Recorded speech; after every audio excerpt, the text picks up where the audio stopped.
क्या नारा था वो? यहाँ के बोल। नहीं देता ढील इम्तियाज जलील, शाहगंज का टावर इम्तियाज का पावर। तो ये बात इम्तियाज जलील साहब ने कही तो ये बेचारा मीडिया के 3 चैनल ये चला दिए कि किसी एक बादशाह के जिंदाबाद के नारे मलकापुर के गयूर नौजवानों ने लगाए। मैं सबसे पहली बात ये कहना चाहूंगा कि एक झूठा इल्जाम है। ये तौहीन करने की कोशिश कर रहे हैं मलकापुर के गयूर नौजवानों की मजलिस से बेलोस वाबस्तगी और मोहब्बत को। और तीसरा मुझे लगता है कि मीडिया के लोग, वो 3 चैनल के लोग पूरे नहीं, अंधे भी हैं, बहरे भी हैं, गूंगे भी हैं। उनको कम से कम इस बात का नोटिस लेना चाहिए था कि क्या नारे लगाए जा रहे हैं। अगर आपको इम्तियाज जलील की तारीफ में अगर कोई नारे लगाता है, अगर आपको पेट में दर्द हो रहा है, तो फिर आपको बोलना चाहिए था कि हमको इम्तियाज जलील का जो नारा लग रहा है, हमको पेट में दर्द हो रहा है, पेंचिश हो रही है, 5.5 मिनट रात में नींद नहीं आई हमको। मगर एक बात साबित हो गई कि इम्तियाज जलील की तारीफ में जो नारे लगे वो इम्तियाज जलील की इनफरादियत के लिए नहीं थे। वो मलकापुर के गयूर नौजवानों ने, बुजुर्गों ने इस बात को महसूस कर लिया कि बरसों के बाद आज महाराष्ट्र में मुसलमान, दलित और आदिवासियों का एक लीडर आया है, उसका नाम इम्तियाज जलील है। इसीलिए उनको बड़ी तकलीफ हो गई कि ये कौन आया है जो बरसों से जिस कौम को हमने दबा कर रखा था, जिसको हमने कुचल कर रखा था, आज औरंगाबाद के गरीब मजलूम मुसलमान, दलित और हमारे सेकुलर हिंदू भाइयों ने एक ऐसे आदमी को अपना एमपी बना के खड़ा कर दिया जो गरीबों के लिए बात करता है, जो लाइन में आखिरी है उनको सामने लाने की बात करता है। तो इनको बड़ी जलन हुई और उन्होंने टीवी चैनल पर ये चला दिया। मैं उन टीवी चैनल के जिम्मेदारों से ये कहना चाहूंगा कि अगर आपको इतनी जलन है इम्तियाज जलील से, तो इम्तियाज जलील पे गुस्सा निकालो। अब एक जो बादशाह इस दुनिया में नहीं है, आप उसके नारे लगा रहे हैं, ये नारे लगाए तो ऐसा मत करिए। मुझे लगता है कि मीडिया जो भारत में सबसे ज्यादा मुसलमानों से नफरत पैदा करने का रोल अदा कर रहा है, चंद मीडिया, पूरा नहीं। मैं उन मीडिया के हजरात को बताना चाहूंगा कि एक रुवांडा रेडियो होता था जिसने रुवांडा में इसी तरह से उनका प्रोग्राम चलता था, रुवांडा के एक मखसूस तबके के लोगों को बदनाम करने के लिए कि ये वैसे हैं, ये गंदे हैं, ये एंटी नेशनल है। हुआ क्या, उनके इस मुसलसल झूठे प्रोपेगेंडे की बुनियाद पर रुवांडा में कत्लेआम हुआ, जेनोसाइड हुआ। तो क्या हम ये मीडिया वालों से पूछेंगे कि क्या आप भी चाहते हैं कि रुवांडा की तारीख भारत में दोहराई जाए? क्या आप यही चाहते हैं कि मुसलमानों को इतना बदनाम कर दो और बता दो पूरे देश में कि ये देश से मोहब्बत नहीं करते, ताकि उनका जेनोसाइड किया जाए, ताकि उनका प्रोग्राम किया जाए? ऐ मीडिया के जिम्मेदारों, याद रखो, अगर खुदा ना खास्ता तुम मुल्क को उस रास्ते पर लेकर जाओगे तो नुकसान मुल्क का होगा। हम तो मरने को तैयार हैं। हमें जब इस दुनिया में मुसलमान आता है तो वो अपनी रिस्क और अपनी मौत अल्लाह की तरफ से लिखा कर आता। आप मेरी बेइज्जती नहीं कर सकते, आप मुझसे मेरा रिस्क नहीं छीन सकते, आप मुझसे मेरी इज्जत छीन नहीं सकते, आप मेरे मौत के वक्त को टाल नहीं सकते। ये तो रब्बे करीम सब फैसले कर चुका है। आलमे अरवाह में हमारी रूहें रख दी गई है और हम अपनी माँ के पेट में 9-10 महीने रहकर जब पैदा होते हैं तो हम अपना सब कुछ लिखा कर आते हैं। तो अगर आप ये समझ रहे हैं कि रुवांडा की तरह रेडियो रुवांडा का आप रोल अदा करना चाहेंगे तो फिर याद रखो ये देश के लिए ठीक नहीं होगा। तो हम उम्मीद करते हैं कि हमारे मीडिया के लोग जरा एहतियात बरतेंगे। अकोला में हमारी गाड़ी रुकी, माशाल्लाह वहां के जिम्मेदारों को सलाम। सौओं की तादाद में नौजवान बुजुर्ग जमा हो गए, हम सबसे मिलिए। अब मीडिया से नहीं बात करें तो इनको बड़ी तकलीफ हो गई। और इम्तियाज साहब ने बताया कि मीडिया ने चला दिया कि वो ऐसी भाग गया।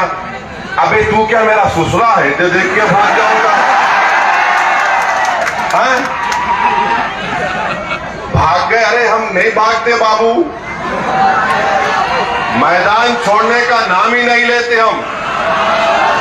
या तो हम सीने पे गोली खा के गिर जाएंगे मगर पीठ नहीं दिखाएंगे। अब आप बोले भाग गए भाग गए। अरे मेरे मीडिया को 3 मीडिया के चैनलों के जिम्मेदारों से कह रहा हूं कि तुम्हारा सबसे बड़ा एंकर कौन है, बुला लो उसको, अमरावती के मैदान में बैठेंगे। अगर तीनों के 3 10 मिनट में नहीं भाग गए तो फिर मेरा नाम असदुद्दीन ओवैसी। भाग गए। अरे तुम्हारे पप्पा से नहीं डर के नहीं भागते, तुमसे भाभी गए। भाग गए भाग। अरे कहां भागते रे? एक बार आ गए तो जाने वाले नहीं है। जो भागने वाले थे भाग गए 75 साल पहले डर के। जो मरद थे ठहर गए, सुबह क़यामत तक ठहरेंगे। तो ये जरा कर्जा बाकी था उसको अदा कर दिया। दोपहर से बेचैनी हो रही थी। मैं बोला अमरावती में अपनी बात को रखेंगे। दूसरी बात यह है कि महाराष्ट्र के deputy chief minister Devendra Fadnavis ये कह रहे हैं औरंगजेब की औलाद। हम डिप्टी चीफ मिनिस्टर साहब से पूछना चाह रहे हैं कि भारत के बहुत बड़े फ्रीडम फाइटर थे तिलक साहब। क्या तिलक साहब ने नहीं कहा कि जो ब्राह्मण लोग हैं वो आर्टिक से आए थे? आर्टिक से आए थे। अब फडणवीस साहब आप भी ब्राह्मण हैं, अब आप बोलो उनकी बात सच है या आपकी बात सच है? तीसरी बात यह है कि फडणवीस साहब बोलते हैं कि औरंगजेब की औलाद। निशाना किस पर है हमको मालूम, मगर भारत कैसे बना मैं आपको बताता हूं। अभी ये भारत में जो लोग जमा हुए ना, पूरे 130 करोड़ की आबादी है भारत में, 33 करोड़ हो गए। हम तमाम लोग भारत के बाहर से आए सो है। कौन लोग हैं? हम 4 माइग्रेशन भारत में हुए। 4 लोग हजारों साल पहले भारत में आए। पहले ये कि 65,000 साल पहले फडणवीस साहब अफ्रीका से लोग भारत को आए थे। 65,000 साल पहले अफ्रीका से भारत को लोग आए। दूसरा जो माइग्रेशन हुआ ईरान से आए।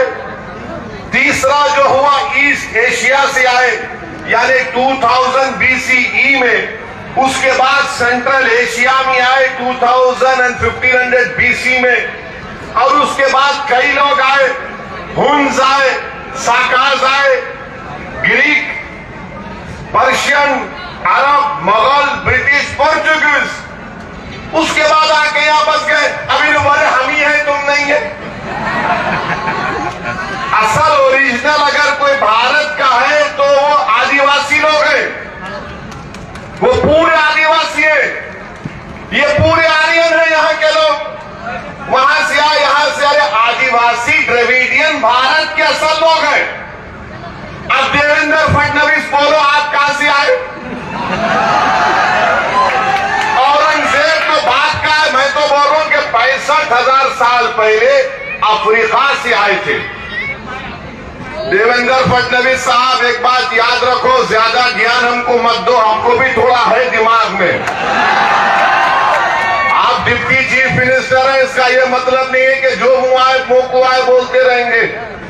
हमारे मुंह में हमारी जबान है, तो हम अपनी बात को रखेंगे। तो पहले ये बताना था। और सबसे अहम बात यह है कि हमारा ईमान, हमारा मानना यह है, हमारे बुजुर्ग किताबों में भी लिखे कि जब अल्लाह सुब्हानहू व तआला हजरत आदम अलैहिस्सलाम को जन्नत से दुनिया में भेजा तो हजरत आदम अलैहिस्सलाम कहां पे आए? दुनिया में कहां पे आए? भारत में आए। और हमारी अम्मा हवा जिद्दा में, अब्बा भारत में आए। तो अब्बा का मुल्क हुआ नहीं हुआ मेरा? हम अब्बा के मुल्क में है, हम अब्बा के मुल्क में। आप बोल रहे हो उनकी औलाद, हम अब्बा आदम की औलाद है, ये हमारा मानना है। तो देवेंद्र फडणवीस साहब आप ये बार बार मत बोलो। फिर बोलते नहीं नहीं नहीं मुसलमान को नहीं बोला मैं, मेरे को मालूम आप किसको बोले। आप शैतानों को बोले क्या? आप राक्षसों को बोले क्या? आप क्या गोडसे की औलाद को बोले क्या?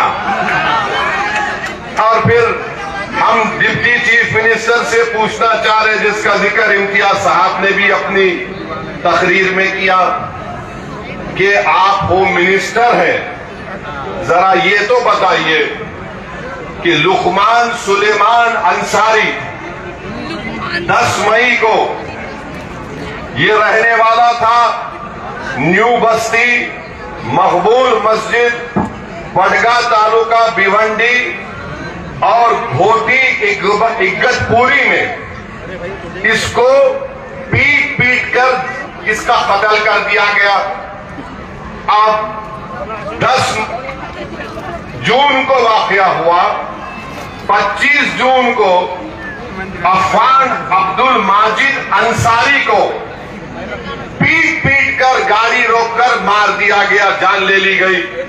इसका एड्रेस है फडणवीस साहब, शायद आपको नहीं मालूम, आपको खाली मुगल हिस्ट्री मालूम। उसका एड्रेस है रूम नंबर 5 फातिमा बीच चौल बरेली होटल खुरेश नगर कुर्ला ईस्ट मुंबई 400070 महाराष्ट्र। हमारे पुलिस वाले लिख के भिजा दो डिप्टी सीएम को जो लाइन ऑर्डर देखते। इनका भी इनको मारा गया कहां पे? जहां पे लुकमान सुलेमान अंसारी को मारा गया था, घोटी इगतपुरा में। यानी 10 दिन में 2 लुकमान सुलेमान अंसारी को, अफान अब्दुल माजिद अंसारी को सिर्फ इसलिए मार दिया गया कि उनके गाड़ी से गोश्त निकला, रोक कर पीट पीट कर उनकी जान ले ली गई। अरे देवेंद्र फडणवीस साहब, शिंदे साहब, कौन सी हुकूमत तुम चला रहे हो? 2 लोगों की जानें चली गई हैं। अगर कोई फोटो लेकर निकलता तो देवेंद्र फडणवीस बोलते फुलां की औलाद। देवेंद्र फडणवीस साहब, शिंदे साहब, ये महाराष्ट्र में तुम हुकूमत कर रहे या क्या कर रहे तुम लोग? 10 दिन के अंदर 2 लोगों को गाड़ी से उतार कर पीट पीट कर उनकी जान ले ली गई और तुम्हारी सरकार बेहोश सो रही है। फोटो उठाए तो तुम हरकत में आते रहे। फोटो की अहमियत है या इंसान की जान की कीमत है? बताओ। मरने वाला अगर अंसारी है तो उसकी कीमत नहीं है। भारत के प्रधानमंत्री मोदी बोलते पसमानदा मुसलमान, अरे ये दोनों अंसारी है। मरने वाला इंसान है मगर उसका नाम अंसारी है। तो ना शिंदे की जबान खुलती, ना फडणवीस की जबान खुलती, ना शरद पवार की जबान खुलती, किसी की जबान नहीं खुलती। खुलती कब है? जब चुनाव आ जाते हैं। मेरे अजीज दोस्तों और बुजुर्गों, हम अफान अब्दुल माजिद अंसारी का घोटी इगतपुरा में और नासिक की पुलिस तो माशाअल्लाह, वाह वाह। मैं तो एसपी साहब आपको मुबारकबाद देता हूं कि आप एसपी हैं और ये कत्ल हो रहा है और शायद आपको बीजेपी की सरकार इनाम दे देगी कि आपने बहुत अच्छा काम किया है। अरे क्या हो रहा है हमारे महाराष्ट्र में? गरीबों को गाड़ी से उतार कर पीट पीट कर उनकी जान ले ली जा रही है। मैं मुतालबा डिमांड करता हूं कि 1 हफ्ते के अंदर पूरों को गिरफ्तार करना, आप जेल को भिजाना उन तमाम जालिमों को जिन्होंने हमारे सुलेमान अंसारी को और अब्दुल अफ़ान माजिद अंसारी का कत्ल किया, ये नाथूराम गोडसे की नाजायज औलाद है। ये नाथूराम गोडसे की नाजायज औलाद है। इन्होंने हमारे मासूम इंसानों की जान ली है। हम मुख्यमंत्री हो या डिप्टी सीएम हो, कुछ तो बोलो।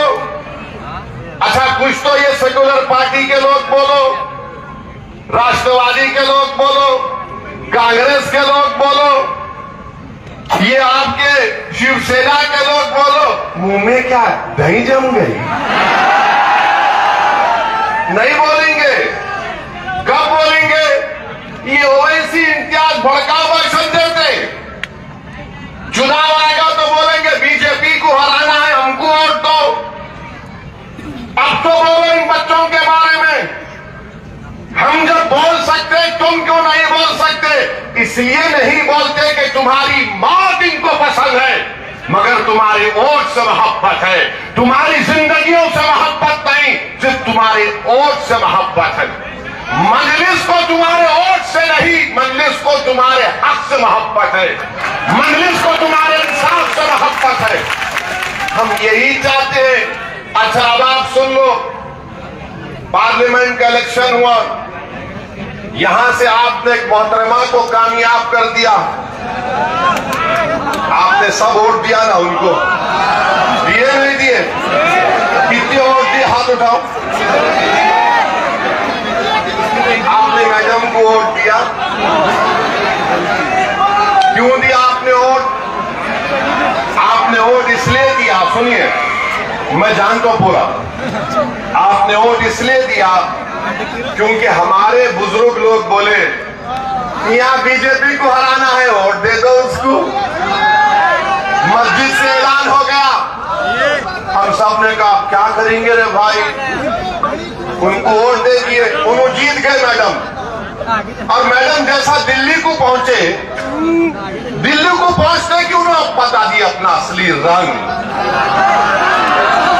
माने अपना असली चेहरा। क्या बता, क्या बोले मैडम? मोदी जी बहुत अच्छे आदमी है, जैसा बोलते वैसा नहीं है। हाँ, आप पहले बोल देना था। मगर मैं पूछना चाह रहा हूं, जो लोग मजलिस के फैसलों पर तनकीद करते हैं, जो लोग मजलिस के इलेक्शन लड़ने पर परेशान होते हैं, मैं उनसे आज सवाल कर रहा हूं, बड़ी इज्जत के साथ सवाल कर रहा हूं, क्या आपने गलत फैसला नहीं लिया?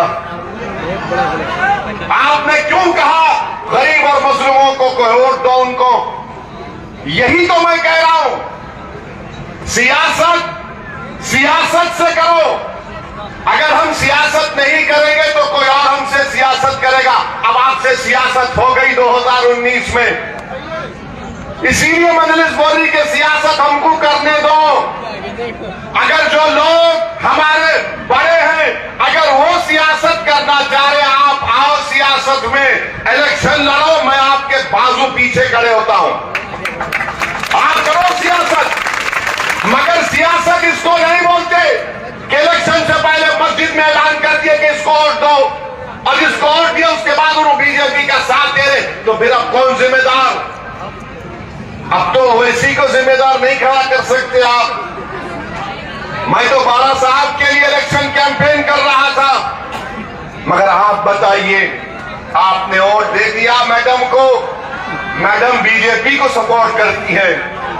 अब आप बताइए क्या होने वाला है? मेरे अजीज दोस्तों और बुजुर्गों, चौथी बात मैं आपसे अर्ज करना चाहूंगा, हमारे अमरावती के नौजवानों से अपील करूंगा, आप मेरे भाई की तरह हैं, आप लोग मेरे बेटों की तरह हैं, मैं आपके चचा की तरह हूं, आपका एक हमदर्द के नाते मैं अमरावती के उन नौजवानों से भीख मांग रहा हूं कि नौजवानों,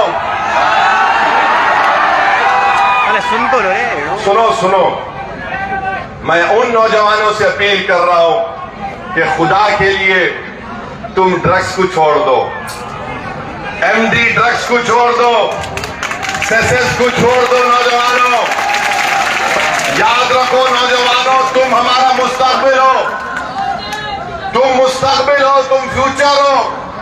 अगर किसी कौम का नौजवान बर्बाद हो जाता है तो तुम इस दीवार की तरह, ये जो दीवार है ना, तुम इस दीवार की तरह हो कि वहां के लोग रुक रहे अंदर आने से, क्योंकि दीवार है।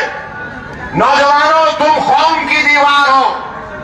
अगर दीवार गिर जाएगी तो जमाना रास्ता बना लेगा, तो तुम दीवार हो। अगर इस दीवार में ड्रग्स होंगे तो दीवार ताकतवर कैसे होगी, बताओ नौजवानों। अगर तुमको एमडी ड्रग्स से सेसस से नशा चढ़ता है ना, तो मैं तुमको बताता हूं नशा चढ़ाने की दवा क्या है। तुम नशा चढ़ाना चाहते हो ना, तो तुम सुबह में, रात में उठो, फजर से आधा घंटा पहले उठो, वजू करो, अल्लाह की बारगाह में 2 रकात नफिल नमाज पढ़ो और याद करो अल्लाह के एहसानात जो तुम पर अल्लाह ने किए हैं। याद करो कि अल्लाह ने तुम पर इनामात दिए। तुम अगर तकलीफ में हो तो अल्लाह से अर्ज कर दो, रब्बे करीम ये तकलीफ है अमरावती में। अगर तुम्हारे घर में तकलीफ है तो अल्लाह को बोलो, परवरदिगार तू जमीन और खालिक का मालिक है, तूने खून के लुत्फे से मुझे अपनी माँ के पेट से पैदा किया, रब्बे करीम ये मेरी तकलीफ है, तू देख ले। तुम देखो मेरी इस बात को, तुम नमाजी बन जाओ, तुमको नशा आएगा। तुम कुरान की तिलावत करो, घर से निकलने से पहले 1 आयत पढ़ के निकलो। तुम झूठ बोलना छोड़ो, तुम मेहनत करो, जुस्तजू करो, अपनी औलाद को पढ़ाओ, अपनी बीवियों से अच्छा सलूक करो, अपनी बहनों की शादी करवाओ, खुददार बनो, किसी के सामने सर मत झुकाओ सिवाय अल्लाह के। तुम देखोगे कि वो नशा जो चढ़ता है उसको ईमान का नशा बोलते हैं। वो जो नशा चढ़ता है उसको इसके नबी मोहम्मद सल्लल्लाहु अलैहि वसल्लम के इसका नशा चढ़ जाता है। जब ये नशा तुम पे चढ़ जाएगा, दुनिया का कोई नशा तुम्हारे सामने करीब नहीं आ सकता। तो नौजवानों, मेरी आपसे गुजारिश है, अगर मेरी बात से आपको तकलीफ हो रही है तो मैं तुमको तकलीफ देने के लिए नहीं कह रहा हूं। मैं तुमको बर्बादी के रास्ते पर जाता हुआ नहीं देख सकता। तुम मेरे मुस्तकबिल हो, तुम मेरा फ्यूचर हो। कल जब तूफान आएगा बातिल ताकतों का, तो तुम तो इन बातिल ताकतों के तूफान में तुम तो एक चिराग की तरह हो। मेरे बच्चों, मेरे नौजवानों, तुम एक चिराग की तरह हो। जहां पर अंसारी को मार दिया गया, अगर तुम खड़े हो जाओगे तो कोई अंसारी को नहीं मार सकेगा। मगर तुम अगर अपने आप को मारोगे तो फिर हम तो मार खाते रहेंगे मेरे भाई। तो नौजवानों, इस बात पर गौर करो।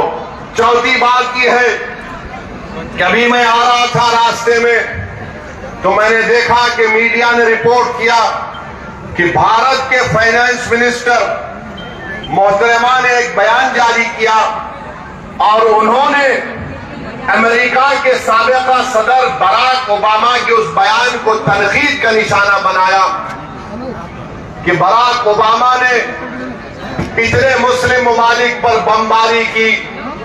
बराक ओबामा के बयान को कंडेम किया और साथ में फाइनेंस मिनिस्टर साहबा ने कहा कि भारत के प्रधानमंत्री वजीर आजम को पूरे इंटरनेशनल लेवल पर 13 अवार्ड मिले, तो उसमें से 6 अवार्ड जो उनको मिले वो मुस्लिम ममालिक से मिले, जैसा सऊदी अरब, यूएई, इजिप्ट और शायद नामा याद नहीं आ रहे मेरे को। मैं हमारे मैडम फाइनेंस मिनिस्टर साहबा को बताना चाह रहा हूं, मैडम,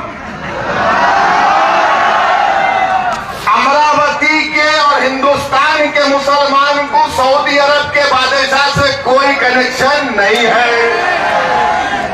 अमरावती के मुसलमान को यूएई के बादशाह से कोई रिश्ता नहीं है। इजिप्ट के सिसी से हमको कोई मतलब नहीं है। अब आप एंटी नेशनल बात कर रहे हैं। भारत के 20 करोड़ मुसलमानों को ईरान के मुसलमानों से क्या करना, सऊदी अरब के मुसलमानों से, उनके बादशाह से क्या करना, यूएई के बादशाह से क्या करना। इजिप्ट के सरबराह से क्या मतलब, ईरान के वो आयतुल्लाह जो भी है लीडर, उनसे हमको क्या करना है? हम इंडियन मुस्लिम हैं, हम इंडियन मुस्लिम हैं। वहां पर बादशाहत है मैडम, यहां पर अंबेडकर का बना हुआ संविधान है।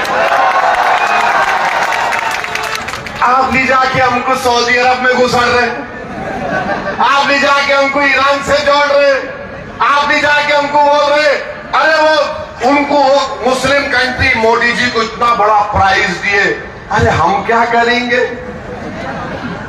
अब ये आरएसएस वाले क्या बोलते, और ऐसी तू वो मुल्क में चले जा। अब कौन किसको बोलना?